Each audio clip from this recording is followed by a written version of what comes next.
اور اب आपको बताएं कि PTI के अरकान कौमी असम्बली एहतजाज के लिए पार्लियामेंट हाउस से सुप्रीम कोर्ट रवाना हो गए। इस्लामाबाद पुलिस ने अरकान पार्लियामेंट को सुप्रीम कोर्ट की तरफ जाने से रोक दिया है।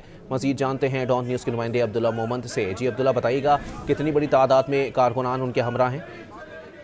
पाकिस्तान तहरीक इंसाफ ने अपने पार्लिमानी पार्टी इजलास में फैसला किया था कि जो उनकी कारकुनान की नाअहली है उनके खिलाफ सुप्रीम कोर्ट ऑफ पाकिस्तान के सामने एहतजाज होगा। इसी के लिए पाकिस्तान तहरीक इंसाफ के जो पार्लियामेंटेरियन हैं तकरीबन 20 से 25 वो सुप्रीम कोर्ट की तरफ जा रहे थे, लेकिन जो पार्लियामेंट का मरकजी दरवाजा है उनको बंद कर दिया गया और ताले लगा दिए गए। 200 से 300 जो पुलिस और सिक्योरिटी एहलकार है वो ताले मरकजी दरवाजे पर मौजूद है और उनका मौक़िफ़ है कि शहर में दफ़ा 144 नाफिज है, तो किसी भी असम्बली पर और एहतजाज पर पाबंदी जो है वो आयद की गई है, जिस पर पाकिस्तान तहरीक इंसाफ ने मौक़िफ़ अपनाया कि वो पुरअमन एहतजाज करना चाहते, लेकिन पाकिस्तान तहरीक इंसाफ के कायदीन इस वक्त पार्लियामान के अंदर मौजूद है और अभी तक पार्लियामेंट का मरकजी दरवाजा नहीं खोला गया।